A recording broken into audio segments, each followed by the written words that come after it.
So my dear students, आज का जो हमारा ये सेशन है that is regarding the math portion of the FPSC exams. So आज हमने फर्स्टली स्टार्ट करना है अलजेब्रा से। आप अगर एफपीएससी के जो सिलेबस है उसको देखेंगे या बीपीएससी के सिलेबस को देखेंगे तो उधर 3 से 4 चीजें जो हैं वो आपसे वो डिमांड कर रहा होगा। अलजेब्रा डिमांड कर रहा होगा, रेशियो, प्रोपोर्शन और इसके अलावा परसेंटेजेस। तो ये चीजें जो हैं ये बड़ी मस्ट होती हैं for your paper point of view. ठीक है। सो जो एमपीटी के रिगार्डिंग चीजें हैं उनको हम एक्स्ट्रा देखेंगे। ये फर्स्टली जो बेसिक कंपोनेंट्स हैं हम वो कर रहे हैं। ठीक है। एमपीटी का जो एग्जाम के बारे में हम मैथ का थोड़ा सा और पोर्शन भी करेंगे, लेकिन वो पोर्शन जो है हम मिड ऑफ अगस्त के बाद करेंगे। ठीक है, ये चीज आपको क्लियर होनी चाहिए। सो अलजेब्रा जो है an expression consisting of numbers, constant, variables and operation symbols। Algebra एक ऐसा एक्सप्रेशन है, बेसिकली अलजेब्रा में एक एक्सप्रेशन जिसमें नंबर्स आए, कॉन्स्टेंट्स आए, वेरिएबल्स आए और ऑपरेशन सिंबल्स आए। नंबर क्या है? फॉर एग्जांपल एक वेरिएबल एक्सप्रेशन की एग्जांपल दी गई है 4x। सो x यहाँ पे क्या है? x यहाँ पे वेरिएबल है। 4 यहाँ पे क्या है? 4 नंबर है। ठीक है। और इसके अलावा नेक्स्ट अब 5x² + 1 दिया गया है। सो अगर आप 1 को देखें तो ये चेंज नहीं होगा, ये क्या है? ये कांस्टेंट रहेगा। है ये नंबर ही, बट ये कांस्टेंट रहेगा। लेकिन 5x², x क्योंकि वेरिएबल है तो 5 उसके साथ एक नंबर लगा है। सो 5 जो है x का क्या हो जाएगा? कोएफिशिएंट हो जाएगा। ठीक है। ऑपरेशन सिंबल्स हम किनको कहते हैं? जो प्लस या माइनस कोई भी इक्वेशन में यूज होता है तो उसको हम कहते हैं ऑपरेशन सिंबल। ठीक है। कोई भी जो सिंबल यूज हो रहा होता है एक इक्वेशन के अंदर। सो आपको डिफरेंट एग्जांपल्स जो हैं वो दे दी गई हैं। सो हमने बेसिकली अपनी ये स्ट्रेटेजी रखी है कि हम पास पेपर्स को देख के मद्देनजर रखते हुए ये चीजें करेंगे। अब पास पेपर के जो क्वेश्चंस हैं वो इसी में इंक्लूडेड हैं। अगर आप देखें, फर्स्ट क्वेश्चन है अलजेब्रा का, if a+3 = 4 what is the value of a+7 divided by a+3। ठीक है। सो a+3 की उसने वैल्यू दे दी 4। It's mean a+3 is equal to 4। So आप नीचे इसकी एक्सप्लेनेशन में अगर देखेंगे a+3 इज इक्वल टू 4 है तो यहां से हम a की वैल्यू फर्स्ट निकालेंगे। a की वैल्यू हमारे पास क्या है? हम पहले अगले इंप्रेशन पे नहीं जाएंगे कि वो किसकी वैल्यू पूछ रहा है।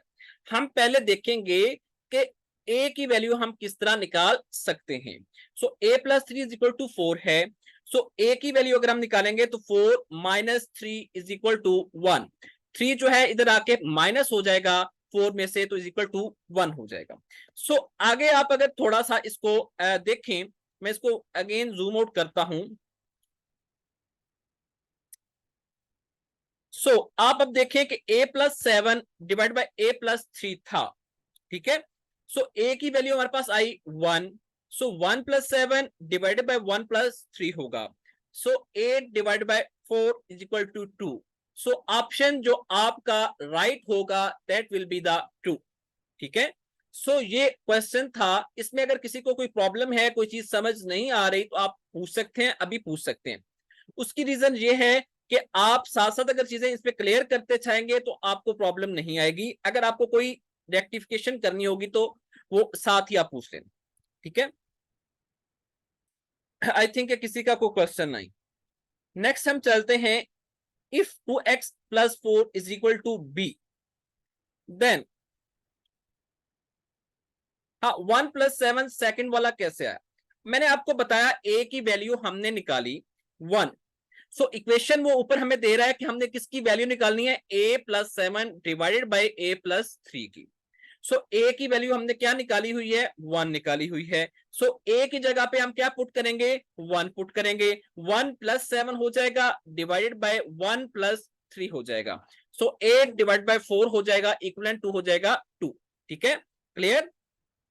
Then is the 2x + 4 is equal to b, then 6x + 12 is equal to. ठीक है। अब हमसे वो हमें बताता है कि 2x + 4 is equal to b है। ये हमें गिवन स्टेटमेंट है और कहता है कि आपने 6x + 12 निकालना है। ठीक है। बड़ा सिंपल सा क्वेश्चन है, आप थोड़ा सा इसको देखेंगे।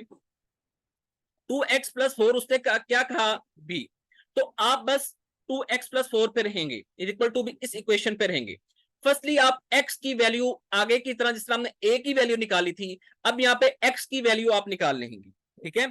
सो 2x is equal to b-4, 4 जाके b में से माइनस हो गया, अब x के साथ 2 रह गया, x के साथ 2 मल्टीप्लाई हो रहा है तो दूसरी साइड पे जाके क्या हो जाएगा, डिवाइड हो जाएगा, b-4 डिवाइड बाय 2 हो जाएगा, ठीक है। सो आपको ऊपर उसने x दी है 6x+12 की वैल्यू आप निकालनी है, 6x+12 की वैल्यू आपने निकालनी है। सो x की वैल्यू आपने निकाल ली है, x की वैल्यू जो आपने निकाली है आप उसमें पुट कर देंगे x की वैल्यू 6x+12। अब x की वैल्यू आपने निकाली b-4 इज इक्वल टू 2, ठीक है। जिधर मैं कर्सर मूव कर रहा हूं ये आपने x की वैल्यू निकाली, अब आपने 6x+12 की वैल्यू निकालनी है, तो x की वैल्यू आप इस इक्वेशन में क्या कर देंगे, पुट कर देंगे। अगर आप पुट करेंगे तो x की वैल्यू क्या है, b-4 डिवाइड बाय 2 है। सो b-4 डिवाइड बाय 2 है, तो 2 जो है 6 के साथ डिवाइड होगा तो 3 बच जाएगा, ठीक है। 3b-4 प्लस 12, अब 3 जो है ब्रैकेट के अंदर मल्टीप्लाई होगा, 3b-12 प्लस 12, अब -12 और +12 जो है आपस में कट जाएंगे, ठीक है। मैं इसलिए ये लैंग्वेज यूज कर रहा हूं ताकि आपके लेवल पे जाके आपको समझा सकूं, ठीक है। अब माइनस और प्लस क्योंकि इक्विवेलेंट हैं, तो -12 +12 जो है ये आपस में डिडक्ट हो जाएगा, तो क्या आएगा, आंसर क्या आएगा, 3b आंसर आ जाएगा, ठीक है। यहाँ पे आंसर करेक्ट ऑप्शन क्या होगा, 3b करेक्ट ऑप्शन होगा, यहाँ पे गिवन है 3b, ठीक है। सो आपका जो करेक्ट आंसर होगा that will be the 3b। Clear now?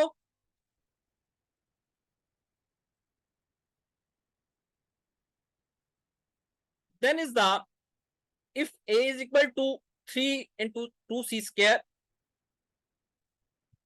plus 3c plus 4, then what is the value of a and 1c is equal to -1।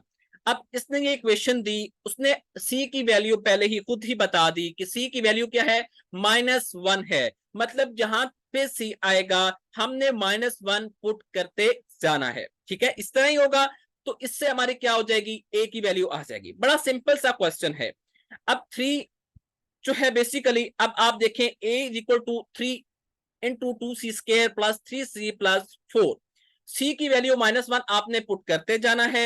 अब जिधर जिधर c है उधर आपने -1 लिखते जाना है, सिंपल, पहले आपने ये कर लेना। फिर आप देखें, आप जब -1 पुट करेंगे जहां जहां पे c होगा तो ये आपकी स्टेटमेंट बन जाएगी, ये आपकी इक्वेशन बन जाएगी। अब -1 का स्क्वायर क्या होता है, 1 होता है, ठीक है। -1 का स्क्वायर क्या होगा, 1 होगा, प्लस 3 इंटू सॉरी -1। सो 3 को अगर -1 से आप मल्टीप्लाई करेंगे तो क्या आएगा, -3 आएगा, प्लस 4। सो इस तरह आपने इक्वेशन को सॉल्व कर लेना है। सो 2 -3 प्लस 4, 2 को अगर आपने 1 से मल्टीप्लाई किया तो क्या आंसर आया, 2 आया, उसके आगे -3 प्लस 4, ठीक है। सो आपने ये इक्वेशन, पहले जो ब्रैकेट के अंदर इक्वेशन होती है, यह बात आपने याद रखनी है कि जो ब्रैकेट के अंदर पहले इक्वेशन होगी उसको सॉल्व करेंगे, देन आप बाहर जाएंगे, ठीक है। सो आपने ब्रैकेट के अंदर की इक्वेशन को सॉल्व किया, 2 -3 क्या आया, -1 प्लस 4 करेंगे तो 3 आएगा, -1 और प्लस 4, ठीक है। इट्स मीन 4 -1 होगा। और एक और बात आप याद रखें, इन एग्जाम्पल में से आपको बता दूं कि जिस नंबर के साथ जो नंबर ज्यादा होगा, ग्रेटर होगा, जो साइन होगा वो साइन यूज होगा। फॉर एग्जाम्पल यहाँ पे -1 प्लस 4 होता है, तो साइन बेसिकली प्लस का ही यूज होगा, क्योंकि 4 ग्रेटर वैल्यू है, उसके साथ जो सिंबल यूज हो रहा है वो प्लस का हो रहा है, क्योंकि वो माइनस हो रहे हैं, नो डाउट वो माइनस हो रहे हैं, लेकिन आपने सिंबल कौन सा यूज करना है, प्लस का यूज करना है, ठीक है। -3 प्लस 4 इस तरह भी अगर आप करें तो 1। सो आपने आपने क्या निकाली थी, 2 -3 -1 प्लस 4 3। सो 3 इंटू 3, 3 को आपने 3 के साथ मल्टीप्लाई किया तो क्या आंसर आया, 9 आंसर आया। यहां तक किसी को भी कंफ्यूजन हो तो पूछ सकता है, ये थोड़ा सा आपके लिए शायद ट्रिकी हो, मैं अगेन आपको रिपीट कर देता हूं, ठीक है।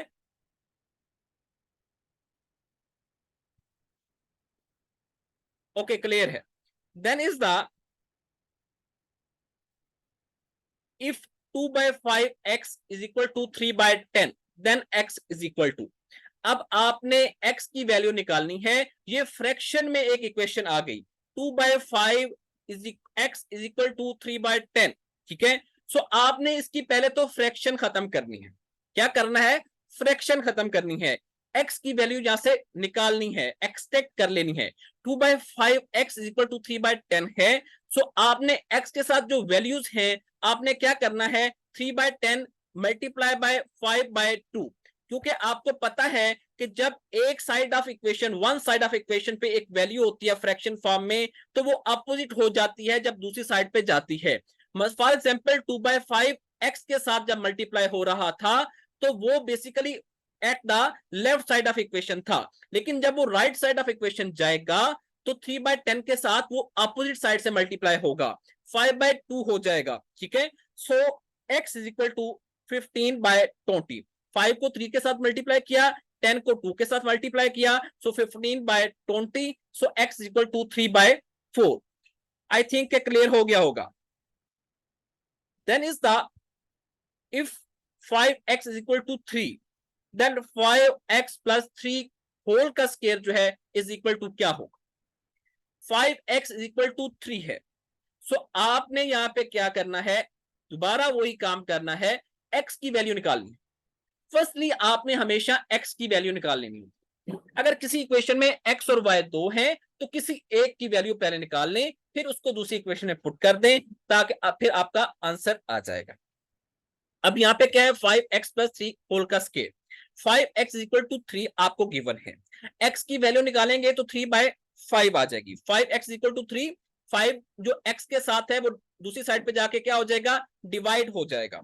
सो 5x प्लस 3 का स्क्वायर कैसे आएगा, अब x की वैल्यू आपने यहाँ पे पुट कर देनी है, 3 by 5 जो है x की जगह पे आप पुट कर देंगे, सो उससे आपका आंसर आ जाएगा, ठीक है। तो आप देखें कि अगर आप 5 जो है उसके साथ 3 by 5 लिख रहे हैं तो 5 और 5 दोनों आपस में डिवाइड होके 1 बच जाएगा, तो ऊपर जो रह गया है न्यूमरेटर में 3, वो 3 का 3 आ जाएगा, 3 प्लस 3 6 एंड 6 का होल का square is equal to 36। So 36 is your right option, okay.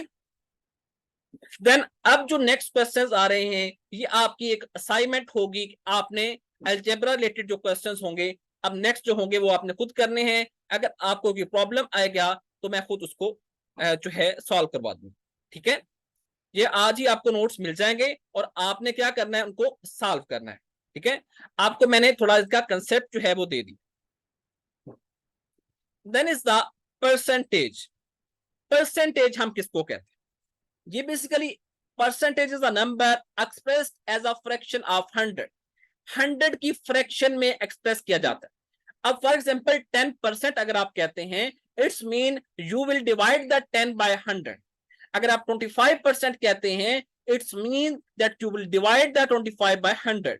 अगर आप x% कहते हैं, it's mean that you will divide the x by 100, ठीक है। आपको परसेंटेज का मतलब समझ आ गया होगा, ठीक है। परसेंटेज का वर्ड जहां पे भी आ जाए आपने उसको डिवाइड कर देना है बाय 100, ठीक है।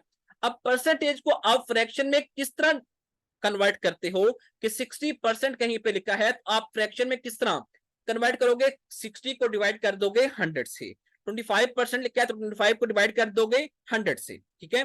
लेकिन जो कॉमन फ्रैक्शंस होती हैं उनको आप परसेंटेज में किस तरह कन्वर्ट करते हो। अगर आपने कोई फ्रैक्शन है, ये तो मैंने आपको बताया कि परसेंटेज की कोई वैल्यू है उसको आपने फ्रैक्शन में कन्वर्ट करना है, लेकिन अब अगर फ्रैक्शन को आपने परसेंटेज में कन्वर्ट करना है तो आपने मल्टीप्लाई बाय 100 कर देना है। फॉर एग्जांपल वो कहता है कि 3 by 5 को आप परसेंटेज में लिखें तो आप क्या करेंगे, 3 by 5 को 100 से मल्टीप्लाई कर देंगे, जो आंसर आएगा वो आपका परसेंटेज में होगा, ठीक है, क्लियर। अब उसके बाद पास्ट पेपर क्वेश्चंस पे आते हैं। In a percentage question we form an equation by using the substitutions. हम सब्स्टिट्यूशंस यूज करते हैं, यहाँ पे सब्स्टिट्यूट करते हैं कोई वैल्यू, ठीक है।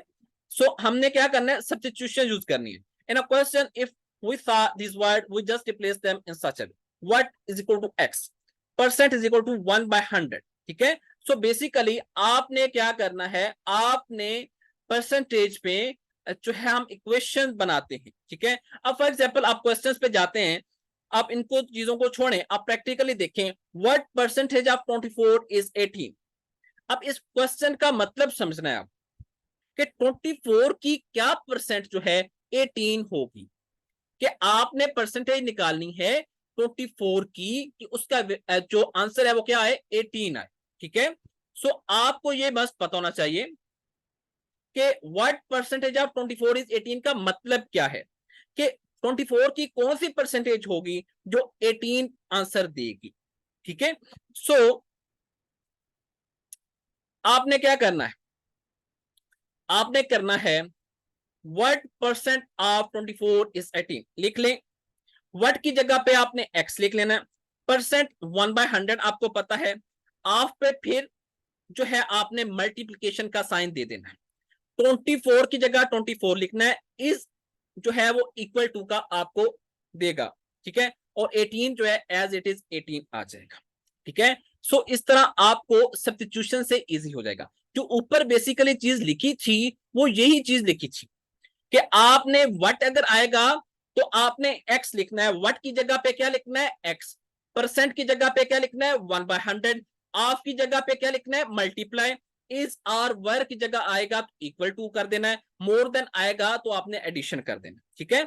अगर स्टेटमेंट में अब यहाँ पे तो इज है ना, तो यहाँ पे आपने इक्वल लिखना है। अगर आर भी होता तो आपने क्या लिखना था, इक्वल लिखना था, वर भी होता तो आपने क्या लिखना था, इक्वल लिखना था। लेकिन अगर मोर देन आएगा तो आपने एडिशन का साइन डालना है, लेस देन आएगा तो आपने माइनस का साइन डालना है, तो ताकि वो स्टूडेंट्स जिनका मैथ का बैकग्राउंड नहीं है या मैथ को उनका अच्छे से नहीं आता, तो मैं उनके लिए ये इजी करके बता रहा हूं, ठीक है।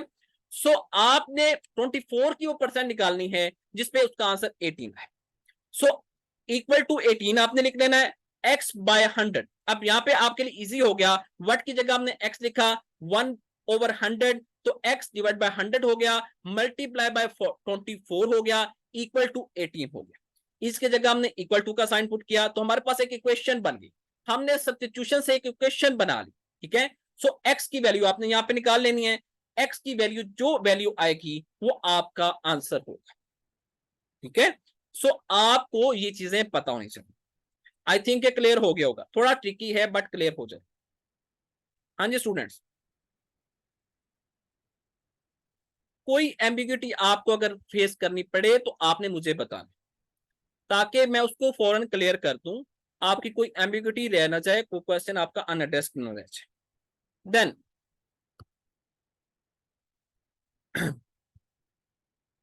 देन नेक्स्ट क्वेश्चन इज 8 और व्हाट परसेंट ऑफ 6, ठीक है। 8 जो है डिवीजन में किस तरह सॉल्व किया है, आपने क्या करना है कि बेटा आपने एक स्टेट पहले आपने इक्वेशन बना ली, x divide by 100 multiply by 24, तो सिंपली आपने x को साइड पे रख लेना है। अब for example x divide by 100 multiply by 24 is equal to 18, आपके पास एक इक्वेशन है। सो आपने x को आइसोलेट करना है अब यहां से। अब 24 जो है इधर मल्टीप्लाई हो रहा है तो दूसरी साइड पे जाके डिवाइड हो जाएगा, 100 इधर डिवाइड हो रहा है तो दूसरी साइड पे जाके मल्टीप्लाई हो जाएगा, 18 मल्टीप्लाई बाय 100 डिवाइड बाय 24। तो आप इसको कंप्लीटली सॉल्व करेंगे तो आपका आंसर x इक्वल टू 75% आएगा। एक चीज मैं आपको यहाँ पे बता दूं कि आपका पीपीएससी का एग्जाम हो, आपका एफपीएससी का एग्जाम हो, आपका सीएसएस एमपीटी हो, आपको क्वेश्चन बड़े सिंपल आएंगे, वहां पे कैलकुलेटर अलाउ नहीं होता। ऐसे क्वेश्चन आएंगे जो आप अपने हाथों से सॉल्व कर सकते होंगे, कोई ज्यादा प्रॉब्लम वाले क्वेश्चन नहीं आएंगे, जस्ट ट्रिकी क्वेश्चंस होंगे, ठीक है। देन इज द 8 और व्हाट परसेंट ऑफ 6। अब 8 को आपने 8 लिख लेना है, आर मैंने आपको बताया था इज आर वाज, जहां पे भी आएगा इक्वल टू लिख लेना है। व्हाट की जगह पे आपने क्या लिखना है, एक्स, परसेंट की जगह पे आपने क्या लिखना है 1/100, ऑफ की जगह पे आपने क्या साइन डालना है, मल्टीप्लाई का, एंड 6 की जगह पे 6 ही आएगा, ठीक है। सो आपने बेसिकली ट्रिकी क्वेश्चंस हैं, वो ट्रिकी मैंने आपको बताया कि ट्रिकी क्वेश्चंस आते हैं, उनमें ज्यादा सॉल्यूशन रिक्वायर्ड नहीं होता। ट्रिकी क्वेश्चन इस तरह के ट्रिकी क्वेश्चंस ही होंगे, आप नेक्स्ट जैसे जैसे करते जाएंगे आपको आइडिया होता जाएगा, मैं आपको FYA के पास पेपर्स भी करवाऊंगा, ठीक है। अब आपने 8 को 8 लिख लिया, आर को इक्वल टू डाल दिया, व्हाट को x लिख लिया, परसेंट को 1/100 लिख लिया, ठीक है। देन इज द, आपने इक्वेशन बना ली, 8 is equal to x divide by 100 multiply by 6। So आपने यहाँ पे x को आइसोलेट कर लेना है, x को साइड पे कर लेना है, 8 multiply by 100 divide by 6 same, ठीक है। तो x इक्वल टू 133 आ जाएगा। आपका जो राइट आंसर होगा that will be 133। Then is the, what is 10% of 350? 350 का 10% निकालना है, ठीक है। सो सेम आपने वैसे ही व्हाट की जगह पे x लिख दिया, इज को इक्वल टू 10%। तो 10% है तो परसेंट उसने आगे नहीं बताया होता था, अब इस दफा उसने बता दिया कि 10% है, तो 10 डिवाइड बाय 100 हो गया, ऑफ की जगह पे मल्टीप्लाई एंड 350 350, ठीक है। तो इस तरह आपके पास एक इक्वेशन बन गई, 10 डिवाइड बाय 100 मल्टीप्लाई बाय 350, ठीक है। Then is the, what percent is 3/12 की परसेंट आपने लिखा, ठीक है। तो सेम आपने व्हाट की जगह पे x percent 1/100 is equal to 3/2 जो है 3/2। सो ये सारी चीजें जो है सेम। अब नेक्स्ट जो है एक थ्योरेटिकल क्वेश्चन आपको मैं करवाऊंगा, देन उसके बाद जो है हम आप पे छोड़ देंगे इंशाल्लाह। आपको अगर कोई चीज समझ नहीं आएगी तो आप मुझे बताएं। In a class of CSS there are 70% girls. If there are 25 boys, how many students are in the class? Class की वो बात करता है कि 70% गर्ल्स हैं लेकिन 25 बॉयज, मतलब 70% गर्ल्स बता रहा है, बॉयज कितने बता रहा है, 25 बता रहा है। अब उसने टोटल सेंटेंस नहीं बताई, टोटल सेंटेंस वो पूछ रहा है, लेकिन उसने बॉयज की स्ट्रेंथ बता दी, ठीक है। तो 70% girls mean 30% were the boys. 70% अगर गर्ल्स थी तो इसका मतलब है बाकी जो 30% है वो बॉयज ही थे। देन क्या होगा, 30% of the class is equal to boys. 30 divide by x, आपको आपने मल्टीप्लाई का साइन देना है, क्लास को x का दे देना है। बॉयज इक्वल टू 25, बॉयज कितने हैं 25, उन्होंने खुद ही बता दिया कि 30% of the class is equal to boys. तो 30 divide by 100 multiply by x is equal to 25। तो x की यहाँ पे आपको वैल्यू आ जाएगी, x की जो वैल्यू आएगी वो कौन सी वैल्यू होगी, वो होगी आपके basically how many total students, के टोटल स्टूडेंट्स कितने हैं, ठीक है। सो आपको ये चीज आपको पता होनी चाहिए। क्लियर? यहाँ पे कोई एम्बिग्यूटी रहती हो आपकी?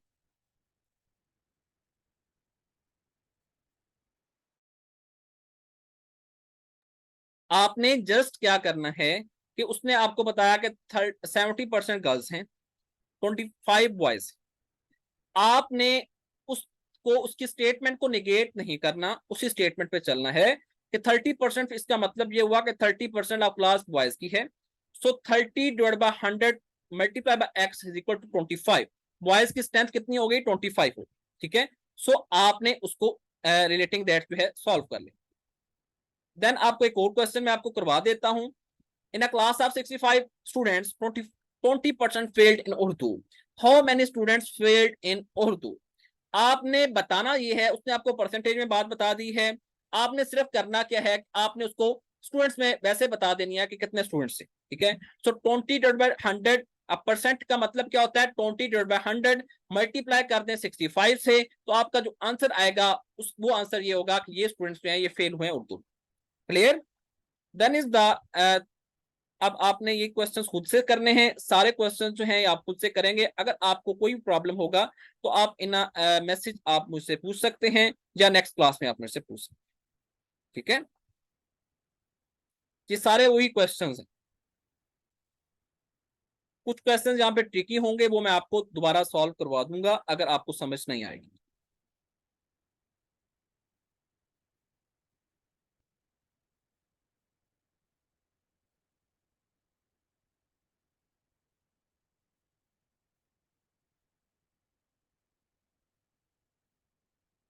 देन इज द एवरेज और अरिथमेटिक मीन।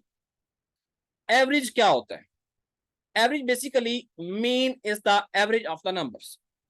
मीन होता है कि आपने नंबर्स की एवरेज, फॉर एग्जाम्पल मैं कहता हूं कि कोई भी चीज है, फॉर एग्जाम्पल मैं किसी चीज के नंबर्स दे देता हूँ कि एक क्लास में, फॉर एग्जाम्पल मैं कहता हूँ कि एक क्लास में, क्लास 1 में 30 स्टूडेंट्स बैठे थे, क्लास 2 में 20 स्टूडेंट्स बैठे थे, क्लास 3 में 10 स्टूडेंट्स बैठे थे। तो 30, 20, 10 ये तीन नंबर्स मैंने दे दिए। अब अगर हम देखें कि एवरेज नंबर ऑफ स्टूडेंट्स कितने बैठे हैं हर क्लास में, तो 30, 20, 10 को हम डिवाइड कर देंगे 3 से। हमने 3 क्लासेस का डाटा अगर लिया तो हम क्या कर देंगे, 3 से डिवाइड कर। सो ये बेसिकली आपने क्या करना होता है कि आपने सम को डिवाइड करना होता है काउंट से। आपने क्या करना होता है, सम को डिवाइड करना होता है काउंट से। So what is the average of 2, 7 and 9? अब 2, 7 और 9 को आप ऐड करेंगे, डिवाइड कर लेंगे 3 से, तो आपकी एवरेज आ जाएगी। इसी तरह find the average of x, 2x and 3x। ये एग्जांपल्स आपको दे रहे हैं। सो x, 2x, 3x को आपने प्लस किया, ऐड किया, तो 6x आया। 6x को आपने 3 से डिवाइड किया तो 2x आया। सो आपने 3 कहां से, आपका 3 कहां से आया, x, 2x, 3x, ये तीन वैल्यूज हैं तो 3 से आपने डिवाइड कर। अब हम आते हैं पास्ट पेपर के क्वेश्चन की तरफ। If the average marks of 3 batches of 55, 60 and 45 students respectively is 50, 55, 60। अच्छा, मेन जो इसमें काम होता है वो ये होता है आपने स्टेटमेंट को समझना होता है, नथिंग एल्स। इसमें और कोई ट्रिक नहीं होता, आपने जस्ट स्टेटमेंट को समझना होता है। अब देखिए वो कहता है average marks of 3 batches of 55, 60, 45 students. अब 3 बैचेस के वो स्टूडेंट्स दे रहे हैं, ठीक है, उनके मार्क्स भी दे रहे हैं 50, 55, 60। इट्स मीन रिस्पेक्टिवली जो उसने बात की कि जो 55 बैच है उसके जो एवरेज मार्क्स हैं वो 50 हैं, 60th बैच जो है उसके जो एवरेज मार्क्स हैं वो 55 हैं, 45th बैच जो है उसके जो एवरेज मार्क्स हैं वो कितने हैं, 60 हैं। सो आपने एवरेज मार्क्स बताने हैं तमाम स्टूडेंट्स के। इसका अब सॉल्यूशन क्या होगा, अब आपने क्या करना है कि आपने 55 को 50 के साथ मल्टीप्लाई करना है, 60 को 55 के साथ मल्टीप्लाई करना है, 45 को 60 के साथ मल्टीप्लाई करना है। जो जो आपका आंसर आएगा इन तीनों आंसर्स को आपने क्या कर देना है, ऐड कर देना। फिर आपने डिवाइड करना है number of students. Number of students कितने हैं, 55, 60 और 45, ये नंबर ऑफ स्टूडेंट्स हैं। सो आपने इन नंबर ऑफ स्टूडेंट्स से क्या कर देना है, डिवाइड कर। क्लियर? आपने इसमें बड़ा ट्रिकली इस चीज को देखते जाना है, जहां पे रिस्पेक्टिवली का वर्ड आ जाए। रिस्पेक्टिवली का वर्ड अगर आएगा, मल्टीप्लाई क्यों कर रहे हैं, मल्टीप्लाई इसलिए कर रहे हैं ताकि हमें जो 55 स्टूडेंट्स के मार्क्स हैं, एवरेज मार्क्स गिवन हैं, तो हमें पता चल जाए कि टोटल मार्क्स कितने हुए। 55 को अगर 50 से मल्टीप्लाई करेंगे तो टोटल मार्क्स हो जाएंगे 2750, ठीक है। इसी तरह अगर 60 को मल्टीप्लाई करें 55 से तो टोटल मार्क्स हो जाएंगे 3300, ठीक है। सो आपने फिर इनकी एवरेज ले ली, ठीक है। हमने 3 क्यों नहीं लिखा, बेसिकली उसने हमें नंबर ऑफ स्टूडेंट्स दे दिए, हमने बेसिकली काउंट से ही करना होता है। तो नंबर ऑफ स्टूडेंट्स उसने हमें दे दिए, उसने बेसिकली हमें यहाँ पे थोड़ा सा ट्रिकी करने की कोशिश की है। उसने 3 बैचेस लिखे हैं और उसने 3 नंबर ऑफ स्टूडेंट्स नहीं लिखे। हमने, अगर हम स्टूडेंट्स के मार्क्स की बात कर रहे हैं, मार्क्स की बात कर रहे हैं, तो हमने नंबर ऑफ स्टूडेंट्स से ही डिवाइड करना है। तो मार्क्स को आप बैचेस से डिवाइड तो नहीं करोगे, आप नंबर ऑफ स्टूडेंट्स से डिवाइड करो। आपके मार्क्स की ऊपर बात हो रही है, ऊपर आप निकालने एवरेज टोटल मार्क्स, तो डिवाइड बाय क्या करेंगे, टोटल नंबर ऑफ स्टूडेंट्स, तो उससे क्या आएगी, एवरेज आएगी। ठीक है, क्लियर है यहाँ पे? अगर कोई यहाँ पे एम्बिग्यूटी है तो आप पूछ सकते हैं।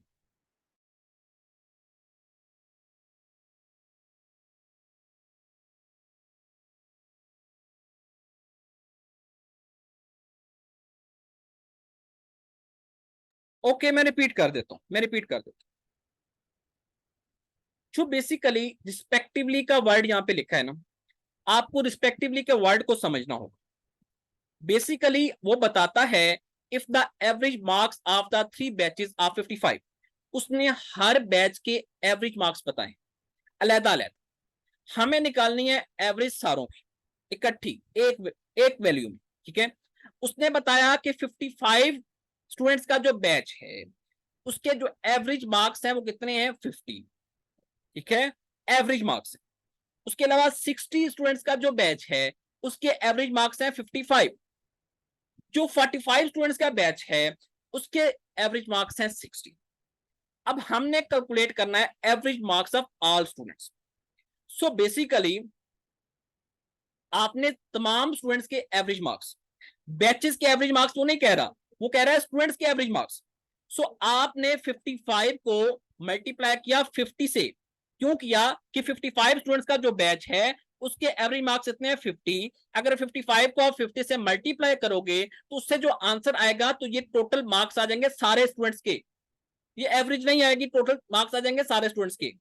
देन इज द 60 जो स्टूडेंट्स का बैच है उसके एवरेज मार्क्स हैं 55। तो आपने 60 को 55 से मल्टीप्लाई कर दिया और उसके बाद 45 स्टूडेंट्स का जो बैच है उसको आपने 60 से मल्टीप्लाई कर दिया। ये मल्टीप्लिकेशन हो गई, ये आंसर्स आ गए। अब आपने एवरेज निकालनी है तो एवरेज के लिए आप इन मार्क्स को पहले ऊपर ऐड कर लेंगे, ठीक है। जो आपने आंसर निकाले, एक 2750 निकला, एक 3300 निकला, एक 2700 निकला। तो आपने क्या किया, आपने इनको ऐड कर दिया। फिर आपने देखें स्टूडेंट्स की एवरेज निकालनी है। सो आपको नंबर ऑफ स्टूडेंट्स चाहिए। तो नंबर ऑफ स्टूडेंट्स किस तरह आएंगे, ऊपर गिवन है नंबर ऑफ स्टूडेंट्स के 55, 60 एंड 45। ये बेसिकली उसने स्टूडेंट्स दिए हैं, आगे उसने स्टूडेंट्स लिखा है। तो 55, 60 और 45 को आपने क्या कर लिया, ऐड कर लिया। सो आपने जब ऐड किया तो उनको बेसिकली आपने जो है डिनोमिनेटर साइड पे लिख दिया कि basically total marks of the students divide by total number of the students. So उससे जो आंसर आया वो आपकी एवरेज। क्लियर, यहां तक आपको क्लियर है, कोई प्रॉब्लम तो नहीं है?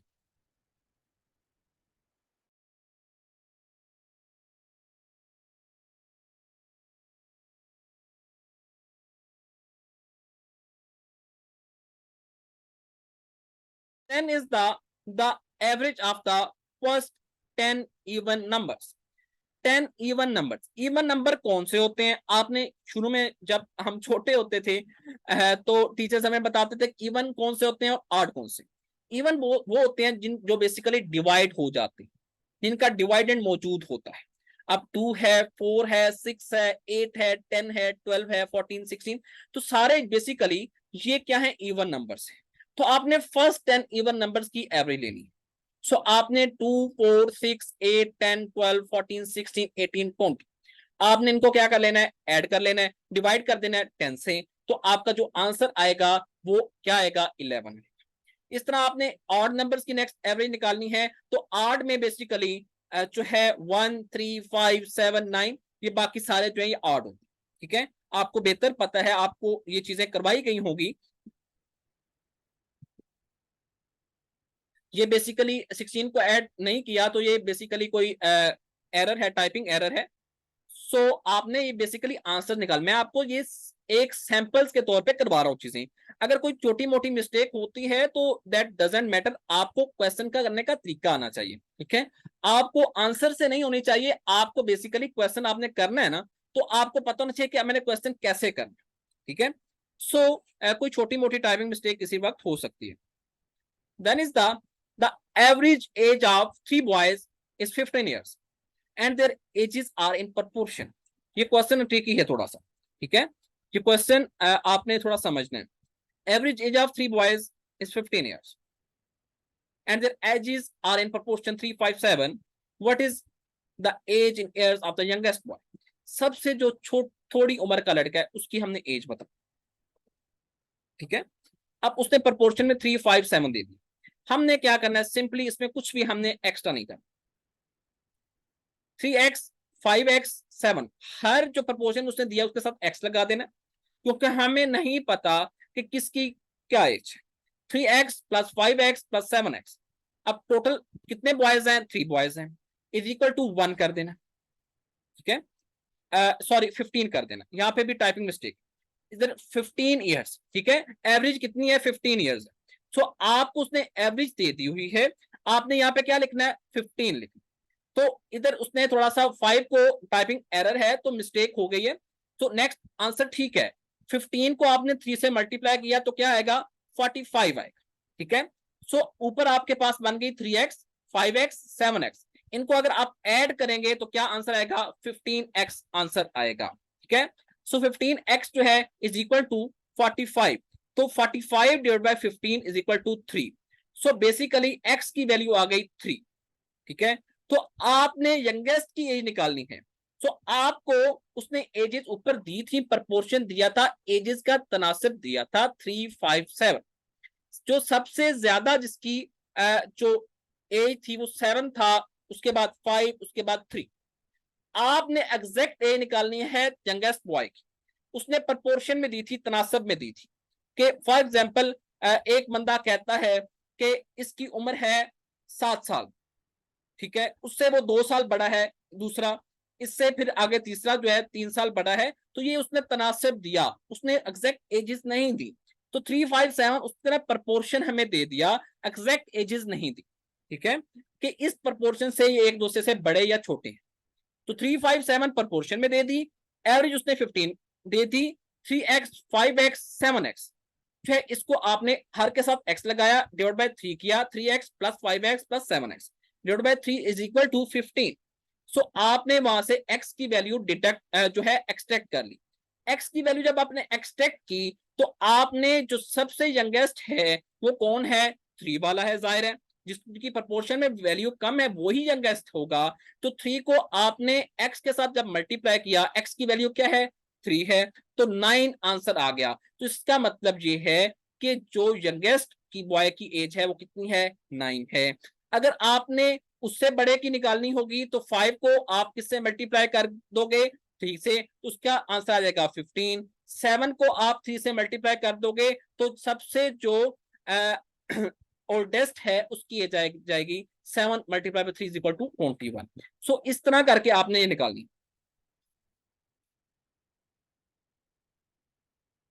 यस, आपने बेसिकली लेट किया, सपोज किया कि 3x आपने हर, आपको क्योंकि एग्जैक्ट वैल्यू मालूम नहीं है, आपने बेसिकली आपने क्या किया, एक वेरिएबल ऐड कर लिया, 3 के साथ एक वेरिएबल ऐड कर लिया x, 5 के साथ भी वही वेरिएबल ऐड कर लिया, 7 के साथ भी वही वेरिएबल, वेरिएबल एक जैसा ऐड करना है ताकि आपको जो वेरिएबिलिटी है वो सेम रहे। ठीक है, वेरिएबल आपने ऐड कर लिया 3x 5x 7x, इन तीनों को आपने क्या कर दिया, ऐड कर दिया, डिवाइड बाय 3 कर दिया। टोटल नंबर ऑफ बॉयज कितने हैं, 3 हैं, और इक्वल टू क्या होगा 15।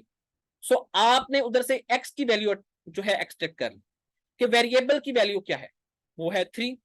उसके बाद आपने प्रपोर्शन में यंगेस्ट की निकालनी थी तो 3 से मल्टीप्लाई कर दिया, 3 को x की वैल्यू जो 3 है उससे मल्टीप्लाई कर दिया। अगर आपने जो है मिडल की निकालनी होती, ठीक है, तो आप क्या करते, 5 को x से मल्टीप्लाई कर देते, x की वैल्यू 3 थी तो 15 आ जाता। अगर आपने ओल्डेस्ट की निकालनी होती तो आप 7 को x से मल्टीप्लाई कर देते, it's mean that will be the 21। सो ये बेसिकली ये है सारा जो मैकेनिज्म। आई थिंक कि आपको समझ आ गया हो।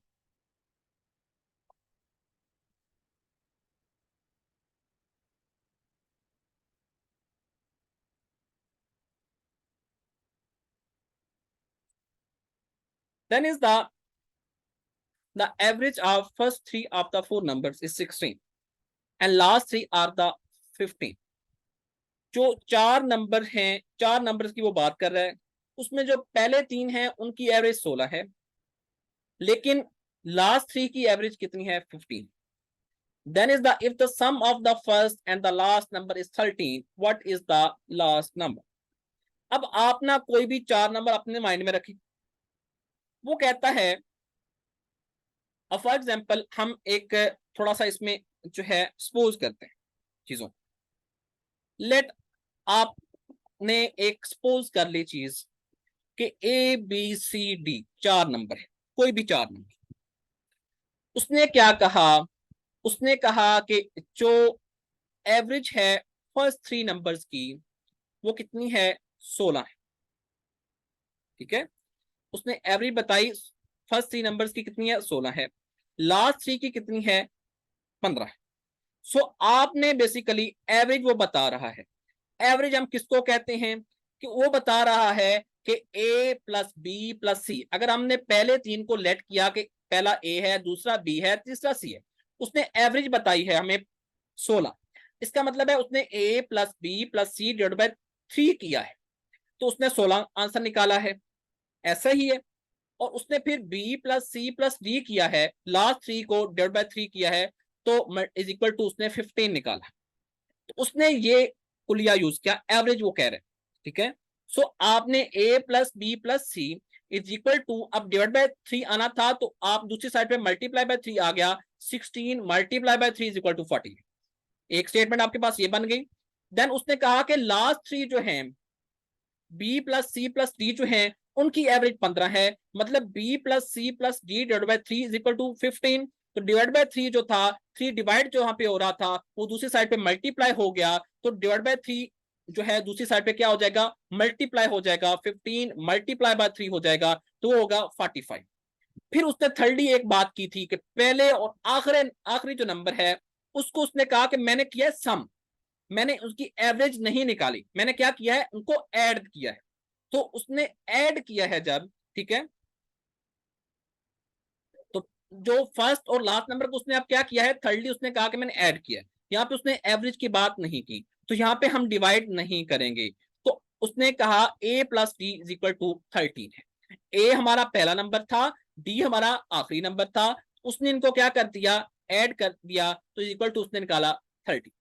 अब हमने क्या करना, अब हमने सिर्फ ये करना है कि ये बेसिकली हमने कोई जो क्वेश्चन में वो क्या कहता है हमें, मैं स्क्रॉल अप करता हूं, what is the last number, हमने लास्ट नंबर मतलब डी की वैल्यू निकालनी, ठीक है, हमने किसकी वैल्यू निकालनी है, डी की।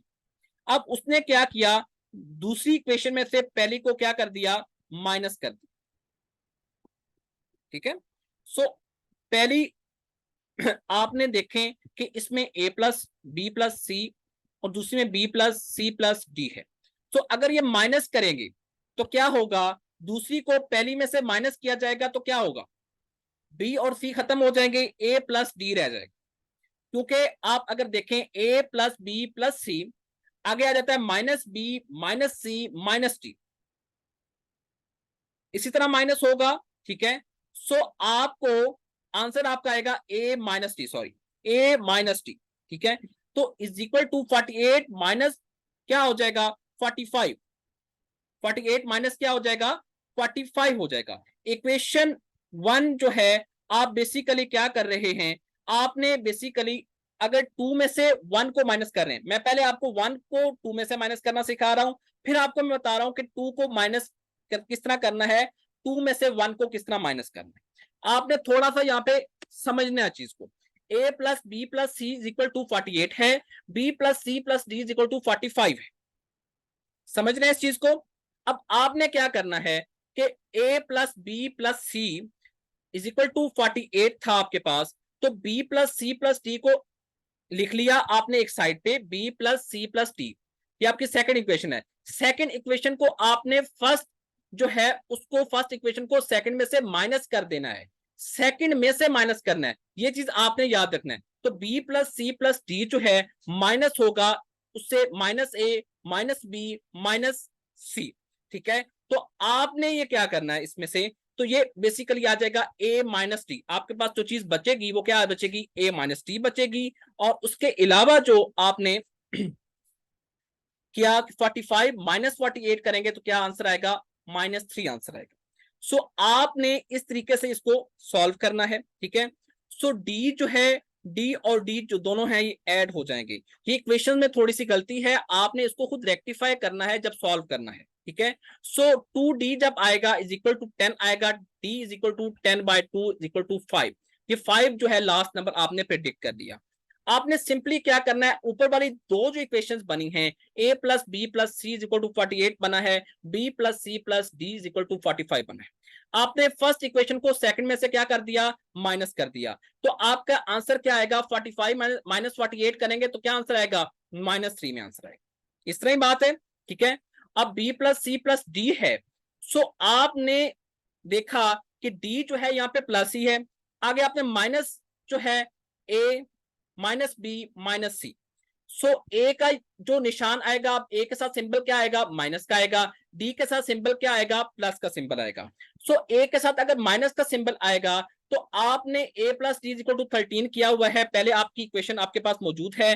सो आपने minus a plus D is equal to 3 करना है, ठीक है, -3 करना है। तो यहाँ पे आप जो सेकंड इक्वेशन लिखी हुई है a minus D is equal to 3 जहां पे लिखा है, आप यहाँ पे कर लें।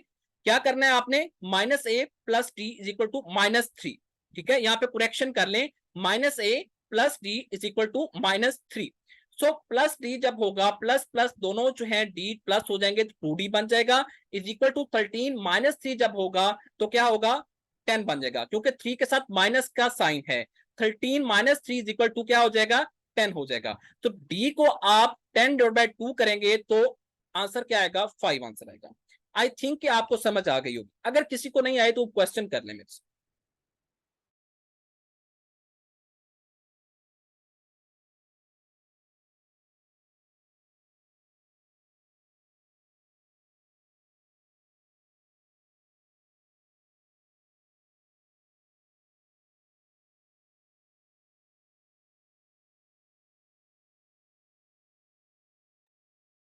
-3 कैसे आया, आपने -3 45, जब आपको मैंने कहा कि आपने क्या करना है कि फर्स्ट इक्वेशन को सेकंड में से माइनस कर देना है, तो 45 सेकंड इक्वेशन के जो इक्विवेलेंट है वो 45 है, फर्स्ट में क्या है 48 है। 45 में से 48 जब माइनस हो रहा है तो -3 आंसर आ रहा है, क्योंकि आप जो है छोटी वैल्यू में से बड़ी वैल्यू माइनस कर रहे हैं। सो क्या उसका फिर माइनस में आंसर आएगा, ठीक है।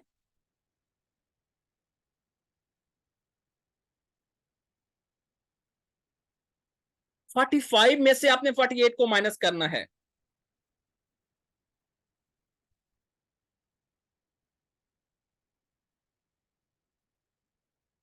आई थिंक कि आपको समझ नहीं आई। चलें, ये क्वेश्चन जो है जिन जिनको समझ नहीं आया, हम इंशाल्लाह कल इसको दोबारा व्हाइट बोर्ड पे मैं आपको समझा दूंगा, जिनको समझ नहीं आया, या मैं इनको इसको डिस्क्राइब कर दूंगा अलहदा से, ठीक है।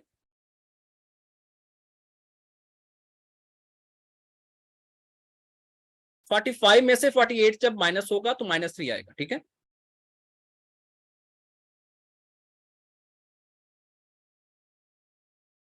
Then is the average of the first five prime numbers greater than 20 is, 20 से ऊपर के जो प्राइम नंबर्स जो हैं ग्रेटर हैं। अच्छा, एक चीज आपके लिए कल की असाइनमेंट है, आपको इवन नंबर्स का पता होना चाहिए, मैंने कल डेफिनेशन आपसे पूछनी है। ऑड नंबर्स का पता होना चाहिए, प्राइम नंबर्स का पता होना चाहिए, ठीक है। कि प्राइम नंबर्स हम किनको कहते हैं, प्राइम और ऑड में डिफरेंस पता होना चाहिए, ठीक है। ये चीज आपने मस्ट करके आनी है, ये कल क्वेश्चन होगा आपका क्लास में, ठीक है, ताकि आप तभी इन चीजों को सॉल्व कर सकते हैं। जब आपको इवन नंबर्स का पता होगा, ऑड नंबर्स का पता होगा, प्राइम नंबर्स का पता होगा, तो इस तरह के क्वेश्चन आप सॉल्व कर लेंगे, ठीक है। सो आज का ये जो क्वेश्चन है ये हम कल तक छोड़ते हैं। Average of the first 5 prime numbers greater than the 20, 20 से ऊपर वाले प्राइम नंबर्स 23 है, 29 है, 31, 37, 40, ठीक है। सो ये बेसिकली जो प्राइम नंबर्स हैं ग्रेटर से एवरेज, जो 20 से ग्रेटर हैं उनको हमने करना है। तो आपने प्राइम नंबर्स की डेफिनेशन और प्राइम नंबर क्या होते हैं ये करके आना है। देन इज द, मैं आपको थोड़ा ट्रिकी क्वेश्चन की तरफ लेकर जाना चाहता हूं क्योंकि टाइम होने वाला है क्लास का। The average age of a husband and wife is 23 years, ठीक है। जो हस्बैंड और वाइफ की एवरेज एज है, एवरेज एज मैं कह रहा हूं, आपने क्वेश्चन पे फोकस करना है। एवरेज एज जो हस्बैंड और वाइफ की है वो कितनी है, 23 है, जब उनकी शादी हुई 5 years ago, but now the average age of the husband, wife and the child is 20 years। अब जो है ये बेसिकली 5 साल पहले का सेंसस था, लेकिन अब जो है हस्बैंड वाइफ और चाइल्ड 3 बंदे हैं, उनकी एवरेज एज कितनी है, 20 है।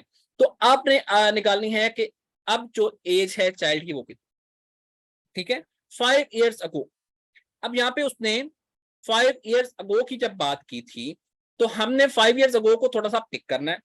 हस्बैंड और वाइफ की एज उसने कहा था एवरेज जो है वो कितनी है, 23। Husband plus wife divide by 2 is equal to 23। पहले आप लिख लें अपने पास आप राइटिंग में लिखें husband plus wife divide by 2 is equal to 23। लेकिन ये 5 साल पहले का वो कहता है डाटा था, अब जो आज के हमने तो वो देखना है।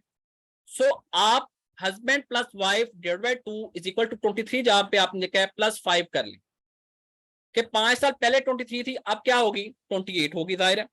तो हस्बैंड प्लस वाइफ जो है डिवाइड बाय 2 जहां पे हो रहा है, 2 डिवाइड जहां पे हो रहा है दूसरी साइड पे आके मल्टीप्लाई हो जाएगा, ठीक है। सो 2 क्या हो जाएगा, मल्टीप्लाई हो जाएगा।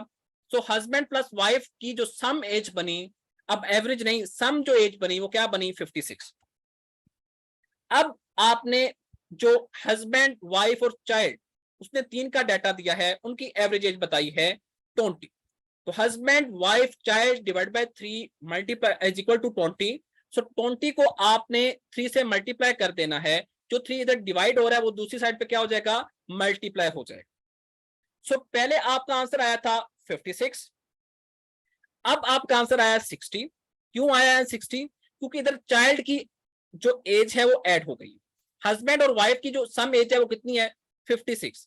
इसका मतलब है कि 60 जो अब आंसर आया है, इसमें जो 4 साल ऐड हुए हुए हैं, ये किसकी एज होगी, ये चाइल्ड की एज होगी। तो 60 माइनस 56 करेंगे तो क्या आंसर आएगा, 4 ईयर्स। क्लियर है?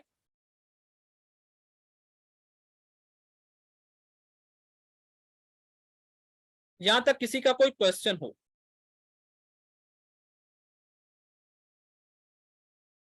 ये बड़े वैसे इंटरेस्टिंग क्वेश्चंस हैं, इनमें कोई प्रॉब्लम वाली बात नहीं है, ठीक है। नेक्स्ट क्वेश्चन भी इसी तरह का है कि average age of husband wife and their child 3 year ago was 27। अब उसने कहा कि 3 साल पहले 20 मल्टीप्लाई बाय 3 कैसे आया। आप क्वेश्चन ये कर रहे हैं, आप थोड़ा क्वेश्चन पे फोकस करें। आपको फोकस इसलिए करने की जरूरत है, मैंने बताया आपको पहले कि एवरेज एज थी हस्बैंड वाइफ और चाइल्ड की, तो husband wife child divide by 3 था। 3 बंदे हैं ना, 3 बंदे हैं ना, तो husband wife child divide by 3 is equal to 20। तो 20 जो 3 इधर डिवाइड हो रहा है, दूसरी साइड पे क्या होगा, मल्टीप्लाई हो जाएगा। 20 मल्टीप्लाई बाय 3 होगा तो इज इक्वल टू 60 आंसर आएगा। Clear?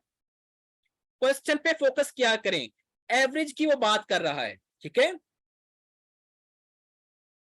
Then is the average age of husband wife and their child 3 ago was 27 years। के 3 साल पहले जो हस्बैंड वाइफ और उसके चाइल्ड की, उनके चाइल्ड की जो एज थी वो 27 थी, 3 साल पहले। And that of wife and the child 5 years ago was 20। 5 साल पहले उनकी जो वाइफ और चाइल्ड की एवरेज थी वो 20 थी। अब आपने थोड़ा सा इस पे फोकस करना कि पहले वो कहता है कि हस्बैंड वाइफ और चाइल्ड तीन की एवरेज दे रहा है 27 3 साल पहले, और अब वो नेक्स्ट दे रहा है सिर्फ वाइफ और चाइल्ड की 5 साल पहले कितनी थी, 20 थी एवरेज। बस सिंपल ये क्वेश्चन है, दोनों की आपने क्वेश्चन बना लेनी है। हस्बैंड चाइल्ड और वाइफ की जो एवरेज एज है वो कितनी उसने बताई, 27। कितने साल पहले बताई, 3 साल पहले बताई। पहले आप देखें, husband plus child plus wife divide by 3 is equal to 27। पहले आप ये चीज लिखें। फिर उसने कहा 3 साल पहले, तो 27 में ऐड क्या कर दें, 3 ऐड कर दें। 3 जब ऐड करेंगे तो आंसर क्या आएगा, 30। 30 को आपने 3 से मल्टीप्लाई क्यों किया, क्योंकि 30 दूसरी साइड पे डिवाइड हो रहा है। एवरेज का जो 3 है वो डिवाइड हो रहा है, तो 3 से आपने क्या किया, मल्टीप्लाई किया, तो आंसर क्या आया, 90। तो हस्बैंड चाइल्ड और वाइफ की जो एजेस का सम है वो कितना आया, 90 ईयर्स। देन अब जो है नेक्स्ट जो इक्वेशन हमने बनानी है, वो हमने प्रेजेंट एज बनानी है वाइफ और चाइल्ड। अब उसने कहा कि वाइफ और चाइल्ड की 5 साल पहले कितनी थी, 20 थी। Wife plus child divide by 2, क्योंकि एवरेज की बात हो रही है, इज इक्वल टू 20। पहले आपने ये स्टेटमेंट बनानी है, इक्वेशन बनानी है, फिर आपने ऐड कर लेना है 5, क्योंकि 5 साल पहले की वो बात कर रहा है, 5 years ago की बात कर रहा है। तो प्लस 5 आपने किया तो 25 हो गया, 20 प्लस 5 किया तो क्या हो गया, 25 हो गया। 25 को आपने मल्टीप्लाई किया किसके साथ, 2 के साथ।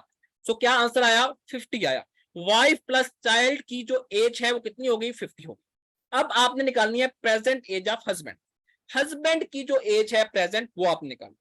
तो हस्बैंड प्रेजेंट एज कितनी होगी, 90 में से आप 50 को माइनस कर देंगे, क्योंकि पहली इक्वेशन में हस्बैंड की एज इन एडिशन है, दूसरी में चाइल्ड और वाइफ की एज हमने सम निकाल लिया हुआ है।